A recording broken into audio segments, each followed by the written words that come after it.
case you missed it, it's the top 5 sports talkers of the day. Now, it's time for Dan Barrero's Top 5 at 5. Brought to you by Gutter Helmet of Minnesota. Never clean your gutters again. Learn more at gutterhelmetmn.com. All right, there's actually a lot of newsy stuff to get to in the top 5 at 5, but we have nothing but time to do it. 54 minutes from now, the Wolves will tip off in Philadelphia against the 76ers, and Anthony Edwards is available. He missed last night, a little bit of a knee injury, a little bit of an illness. An hour ago, Johnny Krasinski, who's on the scene, mentioned that he did get a pregame workout in. That's Ant, not Johnny. Don't know if Johnny got his steps. And wrote, we'll find out if he's going to play in a little while. And he is available. That came out about 40 minutes ago. Anthony Edwards missing last night's game, a 113-108 loss to the Detroit Pistons. Will be back in the lineup tonight as the Timberwolves continue to jostle for playoff positioning in the Western Conference. Anything you want to talk about there before we talk about the other injury in the Western Conference? Only that I try to still grade on a little tougher curve than other people regarding the Wolves. And yesterday, it sounded like a lot of people thought it was a moral victory for the Wolves because they played competitively despite who they were missing against the Pistons. And I mean, I'm here to tell you that I thought the offense was awful down the stretch. I think in the fourth quarter, they might have had 9 turnovers. We can double check that. Sloppy with the ball. And look, there's still enough accomplished scorers on this team that we shouldn't go as dry as we did in key moments of that game. So, no, I got no moral victory for you for last night at all, playing Detroit close, and it was, a good competitive ball game. Come on, man. For individual games, we still have... Can Julius Randle score a little bit? I mean, does he have any kind of scoring ability? Can Naz Reid score? And I get it. He might be hurt. Whatever it is, he's had all kinds of difficulties. DiVincenzo's supposed to be a scorer. Correct? Yeah, he can. So I don't have any moral victory from last night's game. I'm not saying that ends our chances in the postseason, but I did not like the way we played at all down the stretch. We're very close to being in a position where we're going to be stuck with the 6th spot. And then it's the game of, well, do you want to stay there? Because if the Lakers stay at 3, you get to play the Lakers, and it's looking more and more like it's going to be the Lakers, perhaps without Luka. I'm going to get there in 1 second. The Wolves are locked into the 6. They can't get any further. They haven't officially clinched. No, they can't, yes. But Phoenix is, 3.5 games? 4.5 games behind us. It would take literally a collapse. Yes. I mean, we'd have to probably lose all of our games. Yeah, and they'd have to win them all, I would assume. Yeah. Right now, the Wolves are a game behind Houston, who we do play again one more time before the season, so that can factor in. But you nailed the interesting part here is right now, the Lakers, because they had been on fire, just a ridiculous run, even so much that I wasn't as annoyed by the usual Laker onslaught. No, I wasn't either. And part of that, too, was, I believe, what a lot of the people out there covering the team said is, what's different this time, too, is LeBron is fully accepting the fact that he's number 3 on this team, and that was an important change. Even though I still didn't think the Lakers were a team that were a threat to win the whole thing, because they don't really guard very many people. No, but Luka is the ultimate X factor, and he's been playing at a ridiculous level. The Lakers right now are a game ahead of the Nuggets in the 3 spot. Nuggets are 4, Rockets are 5, Wolves are 6. I don't know, we mentioned it a time or two during the show today, but if you missed it last night, Luka left the game against Oklahoma City with an obvious hamstring issue. He's had a hamstring issue earlier in the season, and just 10 minutes ago, Shams tweets out that Luka is out indefinitely. He will miss the remainder of the regular season, and his status is uncertain beyond that. Dave McMenamin jumps on top of that. He was part of the Shams report that it is a grade 2 hamstring, which is not good. It's worse than a grade 1. I 4 thought to 6. Grade 2 is generally considered 4 to 6, like you said. That was my quick Google. If my orthopedic surgeon buddy's listening, he can text me right now. 4 would be, we're 3 weeks away from that series, right? Because you got the first week is the play-in stuff. Yes, on Tuesday and Wednesday. So if it's 4, you say, well, he might be able to join at some point, but that certainly puts it on a dangerous plane for the Lakers with a very decent possibility that he would not be available for round one. And if he's not available for a round one, I don't think they're beating anybody. Maybe Houston, but I mean, I'm just pulling it up. You're looking at the schedule? I wanted to be sure. Okay. Yeah, I mean, the actual playoffs begin 2 weeks from tomorrow on April 18th. I think that's the play-in week, though. No, the play-in tournament is the 14th through the 17th. Oh, really? Yeah. Okay. That's why I wanted to double check. Okay. Because I know the Wolves' last closer. game, the last regular season game is April 12th. That's the KG return to Target Center game. All right. Then the play-in starts a couple of days later through that week. April 18th is when the playoffs begin, according to NBA.com. So even with the grade one, he was in the meat grinder. So all the other three teams, Denver, the Wolves, and Houston are trying to do is jockey for position to be opposite the Lakers now, right? That's going to be the bit, and that's tricky because you don't know what the other teams are going to do, how you fake out the other teams, because that's going to be the matchup. Although I still wouldn't mind playing Houston either, because previously Houston was the team that allegedly every other Western Conference playoff team wanted to play. And they've won 4 in a row now. They have played actually a little better, you're right. My orthopedic surgeon buddy has texted me and said everything we said is pretty much spot on and correct. Good to know. And so I trust him more than I trust us, so thank you. So the Luka thing is a big deal. Minnesota Wild have clinched a playoff berth. They did it with a 5-2 victory last night against the Vancouver Canucks. Minnesota taking on his former team, all the old Wild guys coming back to play us, and we got the job done last night as we inch, like you said, thankfully, closer to the postseason. We now, how many times in our history have we had 2 40-goal scorers on the same team? Not very much, right? Yeah, I know. Did Russo write that today? I thought I read that. Is it 0 or 1? It's not very many. 0 or 1, I think, is the answer, and it does speak to how much better the offense has tended to be in the Minnesota era as well. That, to me, was the headline from last night. And it's just good to get on the board, not against a great team, obviously, but you're trying to build any kind of momentum that you indeed can. Their first multiple 40-game scores in the same season in team history. Yeah, which is a statement in of itself, by the way. We haven't had a lot of big knockers. No, we haven't had a lot of big knockers. Speaking of that, have you heard the WNBA expansion news? What was your favorite Bridget Carlton moment? Caller BC got a good vibe. BC became the first pick in the WNBA expansion draft, drafted by, I think she's Canadian, isn't she? But she got drafted by the Portland Fire.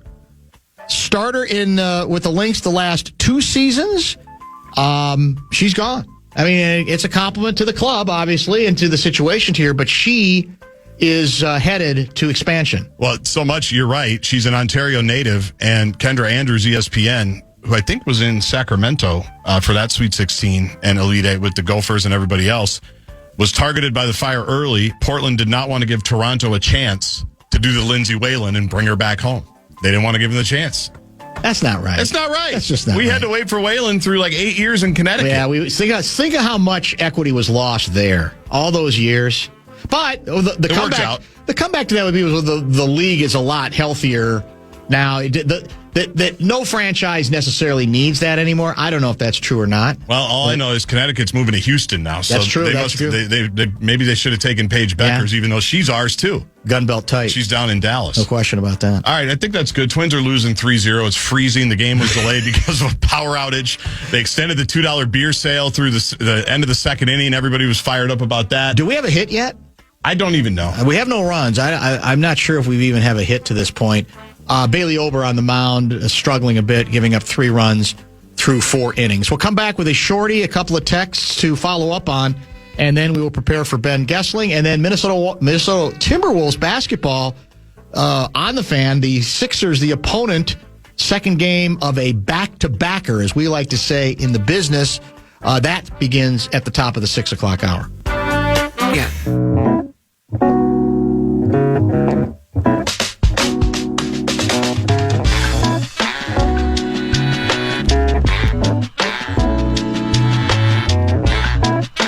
Fisher reminds me that she no longer knows what time Enough Said, the non-award-winning TV show that Gaardsy and I co-host with sparingly nominated, will be on because of whatever programming on Fox 9 tonight. So you can check your local listings that they might not mean anything. The other option is you just download the Fox Local app, and you'll have access to every show that's ever been done, including tonight's program that is fairly sports heavy as well. So that might be the best way to proceed for those who enjoy occasionally watching us on the TV program called Enough Said. Hold on a second. Dan, in regard to last night's game, this is John from Minneapolis. Let's not forget that the Pistons played without Cade Cunningham, the Pistons' best player and one of the top 10 players in the league. I certainly have mentioned it before if I didn't mention it this time. What I'm saying is I don't care if he was playing. I still didn't like the way the Wolves finished that game. But if we're going to make an issue of Anthony Edwards being out, it certainly cannot be forgotten that Cade Cunningham was out as well. Detroit has, I think, better than we have figured out how to play without its star. Now, he's a very different kind of a star as well. Keep in mind that Anthony Edwards is expected to return tonight. On the Sixers side, Joel Embiid is now available. Originally, it was believed he was going to be out due to illness, but I believe he is back in the lineup. And did you see what Jeff George did? Well, no, that'd be Paul George. The other night, I think didn't he in his first or second game back from his suspension score like 40? Oh, everybody. I mean, it's almost like we've got so many points being scored in the league right now. I'm not sure 30 or 40 mean what they used to. And I also think that more than ever, there's a good chance that in the current environment defensively, or at least in terms of number of points scored, that Jordan would have averaged 60 this season in the NBA, because there's some wild averages. Also, there's a lot of the amateur doctors are getting in on the Luka injury speculation. Okay. And they're saying, on average, if it's a grade 2, you miss 34 days. Now, others have said it's less than that. Who knows? But yeah. I guess that's the same. 4 to 6. That would make sense. 4 to 6. That's true. I guess that's the same thing. So it certainly is bad enough. And that's tough. That there's reason to believe he will not be available to the Lakers after, as you say. I mean, Luka can be annoying. We all know about that. But the fact is, he did finally, it shouldn't have taken this long, but he got himself back in shape and had emerged the last 2 months as, I'm not going to say a front runner at all for MVP, but he was getting himself in the race just because his production was ridiculous. On the other hand, and this was said on the Lakers radio broadcast last night, he's got hammy issues. Now, you could say, well, you certainly can't blame it on weight this time because he's in much better shape. Right. But the fact is, he has had injury issues before that have reared their head for whatever the reason, and it's absolutely demonstrably true that as good as he's been, if he's not available for the start of the playoffs, you've lost a lot of the investment, right? Another season, and this year, a season in which the team seemed to reinvent itself a little. They had a little bit more going at center. Still not a great defensive team by any means. LeBron settling into the emeritus role as the third wheel.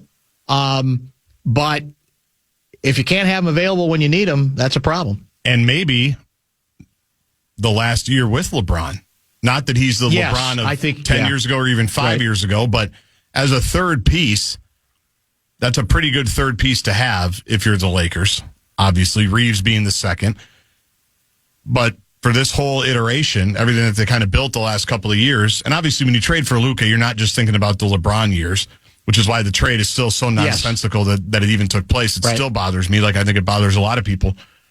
Like, they're probably going to be a completely new-look team next year, depending on what happens with LeBron. There's a lot of people think that he's not going to be there next year.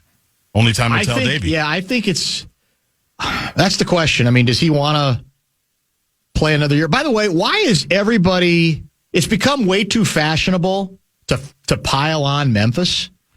Out of nowhere, I was just thinking everybody's got to get the team out of Memphis. And the dumbest observation I thought was from Draymond, who basically made it sound like they don't have enough. What did he say? Not whirlpools.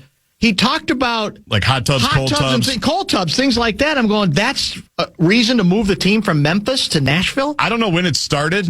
I know there was a podcast with Durant where he talked about it, and they call the Westin in Memphis the worst hotel in the league. Yes, that's another hotel. This is how you're gonna curry favor. You're gonna talk about man. You don't like the Westin. Yeah. It's not a good look for any of the players. Memphis is a troubled town, and you can argue that if you look at just the growth of Nashville, you go, my God. They should have an NBA team. The FedEx connection with Memphis. Nashville is the place to go. You can make that argument, but the reasons that are being given are in the category of privileged, shall we say. Totally. And I mean, come on, what world do you live in? And in all honesty, I feel kind of bad for the Memphis fans.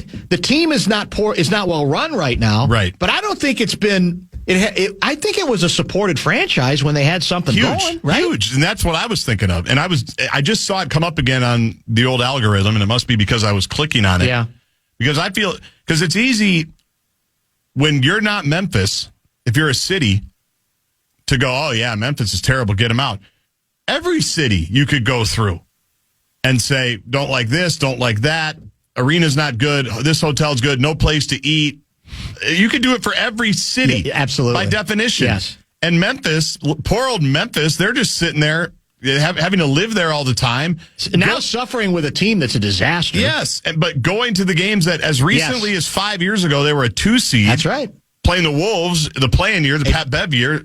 And it was a great team. It was a great story. And they appeared to me to be an unbelievable fan base. Absolutely. So I agree with you. I'm glad you brought it up because it is so dumb. You just got to have better if you say something like, well, there's not enough business infrastructure or there are significant crime issues that make it difficult for if those reasons existed, and I don't know what does or what doesn't in Memphis. I know there's been some problems there before.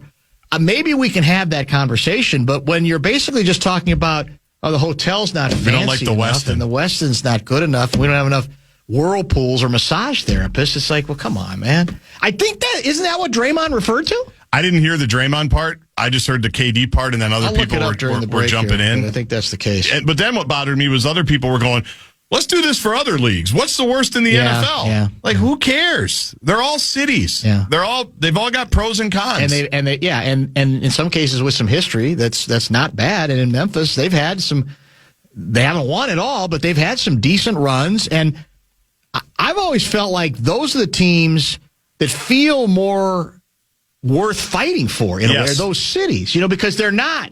It's not La La Land. It's not Miami. It's not fashionable places, right? Where you go, well, you know what? They've kind of carved out a little bit of a niche here. Let's let them have it. Well, and I'll do the thing that I hate, the cliche that I don't really know if it's true, but I've heard it said so often, and I think there's some factual evidence to back it up. Memphis is a great basketball town. Historically, yes, right? Yes, 100%. Whether it's the College, Penny Hardaway, Memphis State back in the day. Yes. Obviously, Calipari had a great run there. National championship game, Derrick Rose. Right. Like, I'll do the St. Louis baseball town bit, but I've heard it's true. If you just look at it, it makes sense. Memphis appears to be a great basketball town. So everybody needs to calm down about the Westin. All right, let's find out if our 5:30 guest has any intel on J.J. McCarthy hanging out at Yankee Stadium playing catch with the hockey player that we expect to add to the club in this offseason, correct? Is that Jack Quinn? Jack Quinn. Yeah. That's the rumor. That's what we want to believe, right? Well, we want to add him when we can. We want, in a couple of years. When it's practical. We'll get to that. Anything left over from the owners' meetings and who knows what else. Ben Goessling is coming up next here in the Fan.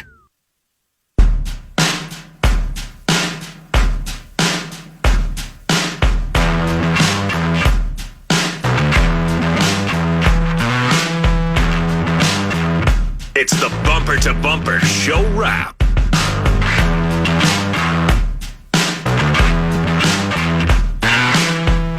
Here's the money quote from Day Day on Memphis.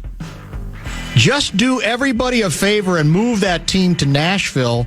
There are no great hotels in Memphis. I love the people of Memphis. They're incredible. Shout out to the people of Memphis. I love them. But just from an NBA standpoint, there's not a sauna or a hot tub in sight. Oh, my God. Just sometimes the players don't do this league any favors. And right now, there's a lot of reasons to think that the players, at least some players, whether it comes to load management or this, just don't quite get it. Ben Goessling is with us via the Connecticut Water Systems Hotline. I don't know why I was blanking out on that.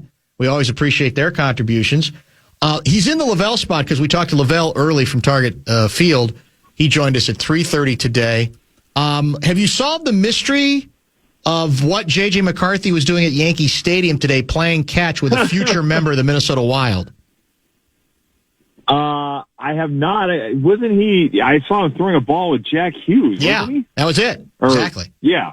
We want him down the road. We want to add him to the team. Yeah. I mean, the Olympic hero throwing to J.J. McCarthy, the former national champ, turned perhaps not quite yet hero of the Minnesota Vikings. Yeah, I don't know what he was doing there. I mean, I suppose probably got an offer to go to the game. Yeah. I think his agency is based out there, so wouldn't be shocked if it was that they had tickets for it. Probably something like that. But I'm sure we'll hear from him in a couple weeks, and it'll be interesting to hear what the deal was there. But yes, he popped up on social media feeds today in a bit of an unexpected fashion. So. Yeah, I mean, a guy that I think has been a big sports fan and followed a lot of different things, played hockey. So I probably know some of those guys from the hockey world as he grew up playing. But, it was interesting to see him on the field at Yankee Stadium. Not what I expected to see as I opened up social media today. Just got word, Dateline, New York. Our young quarterback, apparently suffered a grade 1 hamstring pull while playing catch. I'm sorry. I couldn't help it. I didn't go with grade 2. Our young quarterback, too. I like that. Yeah, our young quarterback. That's for Quinn sure. Hughes, by the way, a fellow Michigan man. Yeah. Oh, okay. Jack not, but Jack Quinn not. was.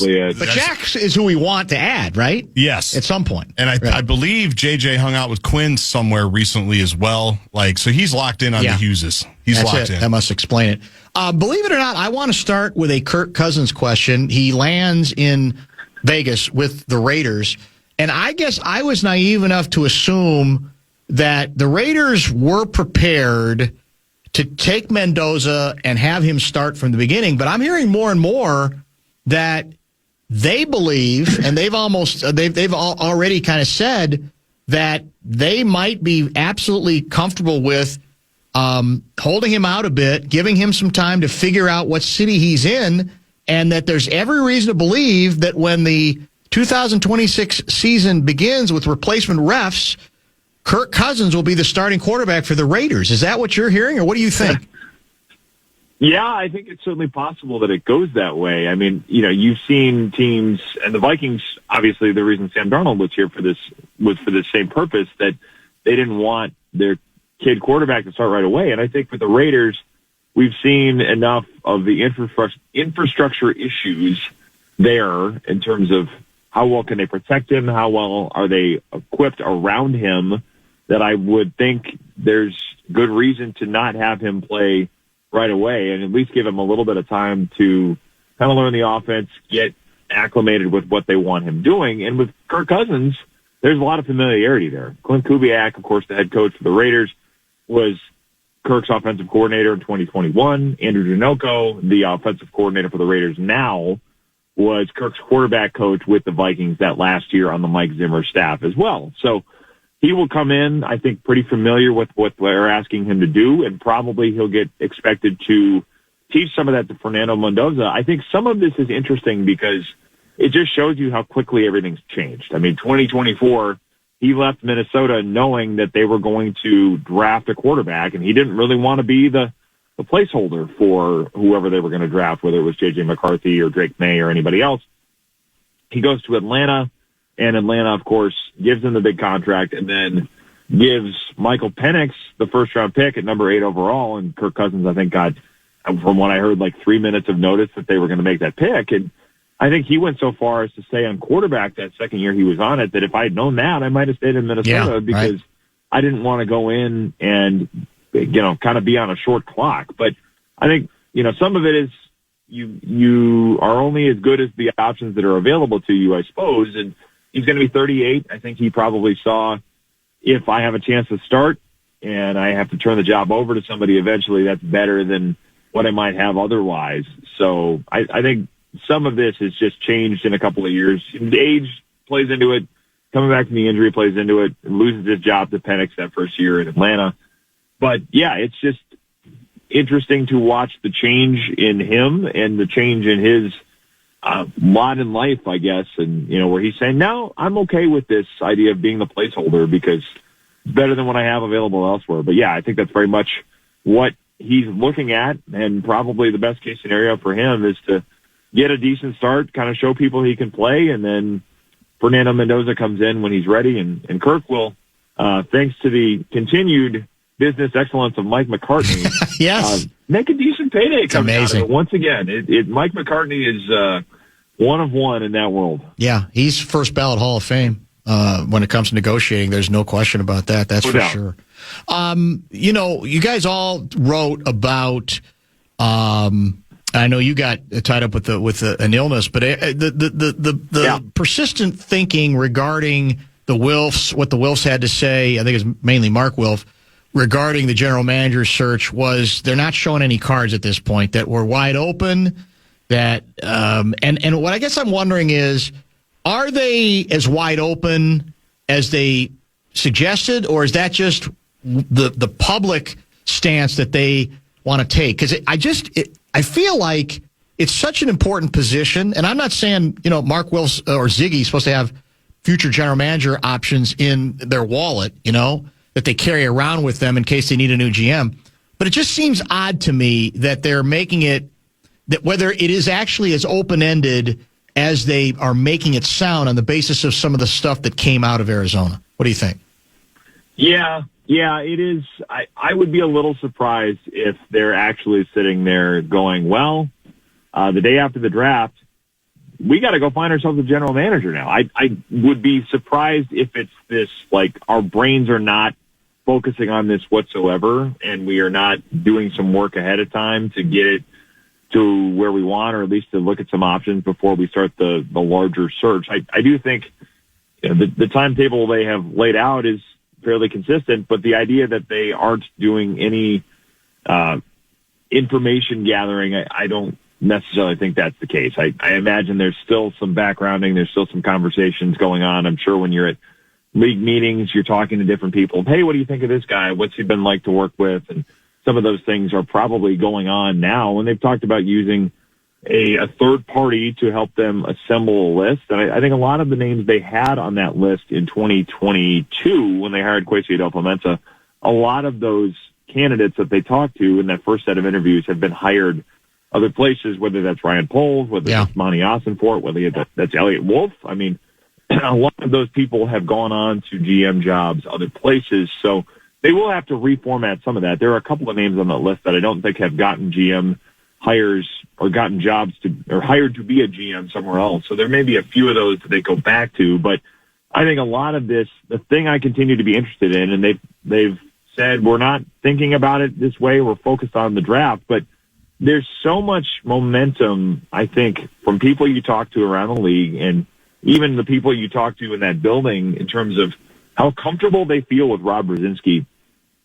I wonder if they are going to look at this and say, isn't this the best way to do it? If this is somebody that already has relationships with the scouts, relationships with the head coach, with the coaching staff, I think they will spend a fair amount of time thinking maybe the answer to this is already in our building. And the question becomes, does he want it, knowing that if you're the general manager and it doesn't go well, you're more susceptible to getting fired than you would be if you're the cap guy? I mean, I think some of that has to go into his thinking, but I do feel like there are a lot of people that would say this is pretty good the way it's set up, and there may not be any reason to tinker with something that is already feeling like it's been fairly smooth. So, I mean, a lot of this will come down to whether he wants it, whether they feel like they want somebody with more of that scouting background, I guess.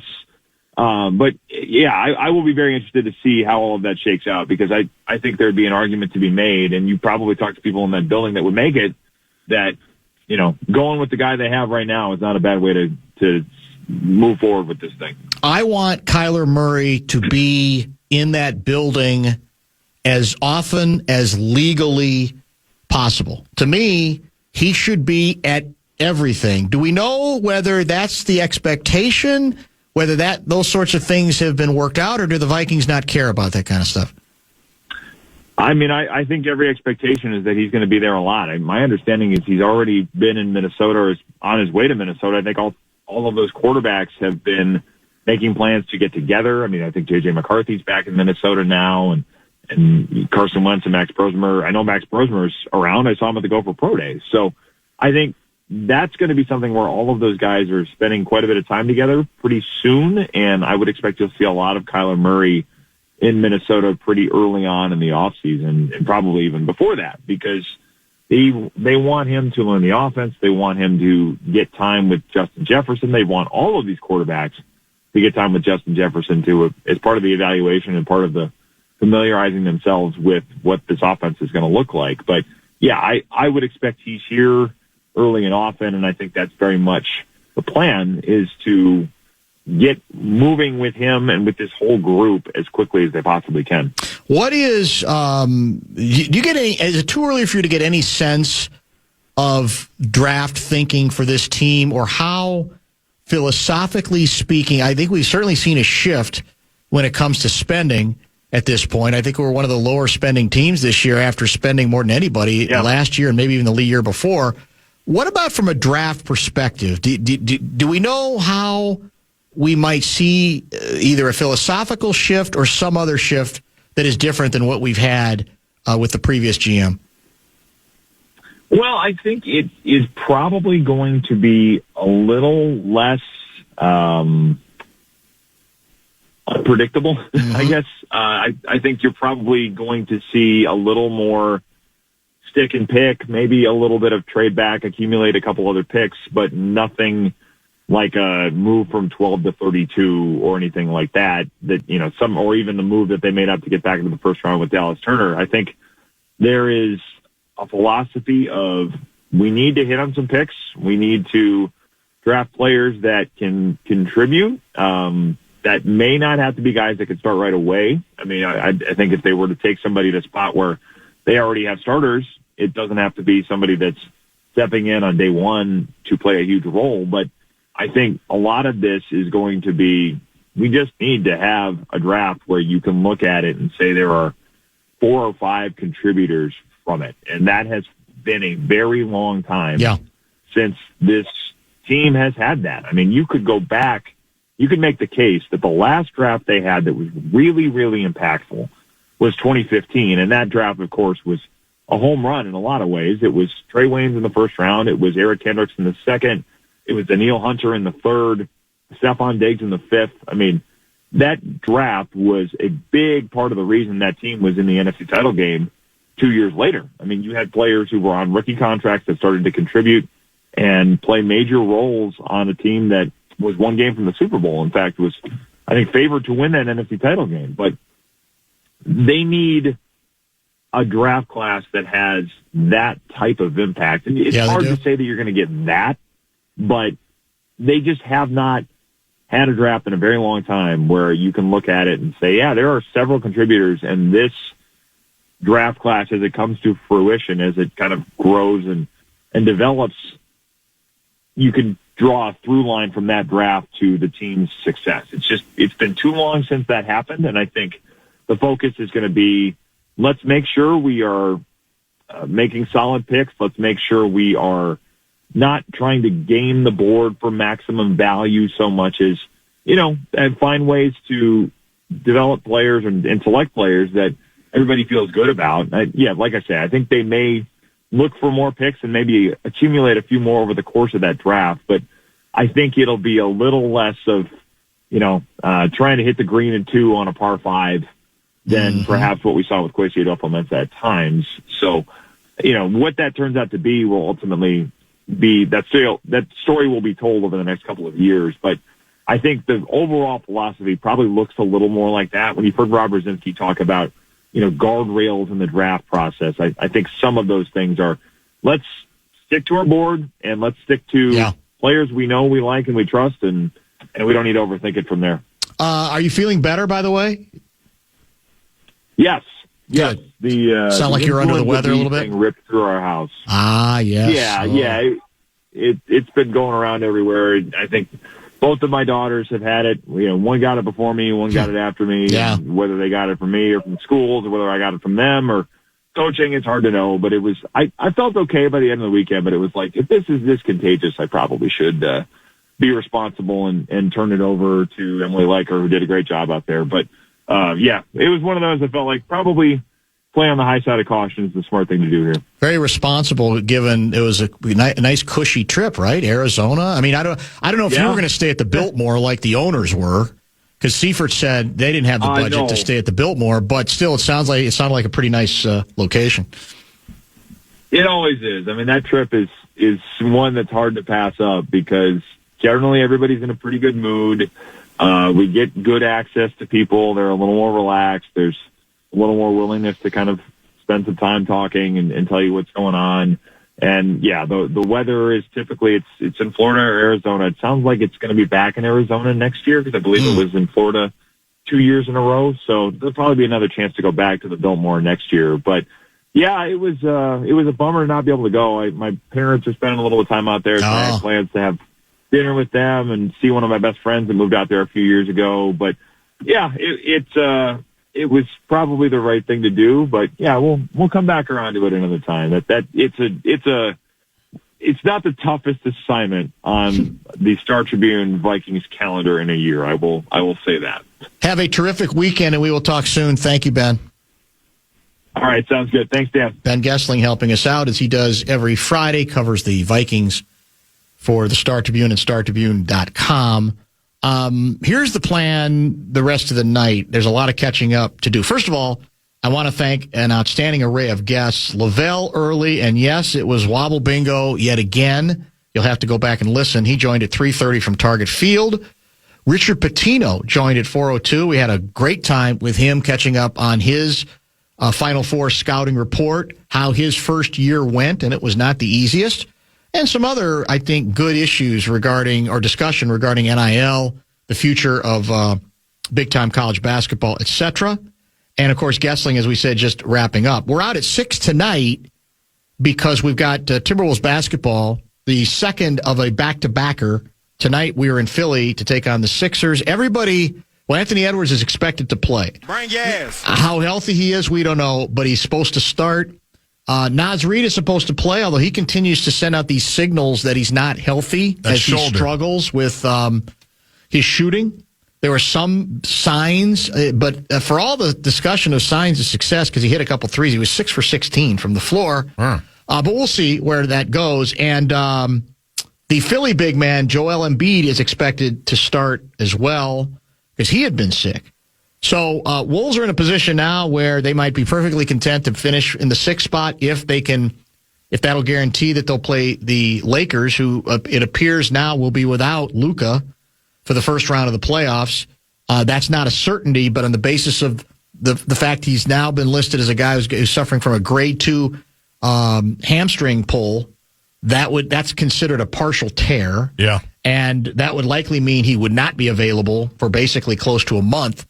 So that's going to be the interesting jockeying. Now, Denver, as a result, might end up moving ahead of the Lakers. I think Denver will be the 3. So if we stay at 6, which I think there's a good chance we will, then it might end up being Denver. So we'll see where all of that goes. I do have a number of programming reminders I want to get to beyond the Wolves tonight on the Fan when we wrap up. After Wolves Sixers, we'll pick up in progress the women's Final Four, correct? Yes. And then tomorrow, the men's Final Four, national semifinals, can be heard on the Fan as well. What's the order? It's UConn, South Carolina first, right? Tonight? Yes. The game that you'll hear on the Fan will be UCLA and Texas. Okay. A rematch from a November game, the only team to beat UCLA this year. Gotcha. The men's Final Four order is Illinois and Connecticut first tomorrow, and then Michigan, Arizona, the 2. Yeah, the primetime game is the Michigan-Arizona game. So all that stuff will be available on the Fan. And then I am working Easter. I don't know. I'm pretty sure that Blakemore told me he was as well. So we'll be able to review a lot of stuff between 9 and 11 o'clock, and perhaps a Twins winning streak. Did we go ahead yet? We just tied it at 3. I think we're still tied. I switched it over to the TSPN for basketball. But we were down 3-0, came back and tied it at 3. That's the last I knew. Least we can do for the fans that braved the power outage and the weather, win the ball game. So many obstacles, and yet look how tough $2 beers are just wearing off right now. Yeah, that's Give true. them a victory. Reality might be setting in. Enjoy the weekend. We will talk to you Sunday, beginning at 9 a.m.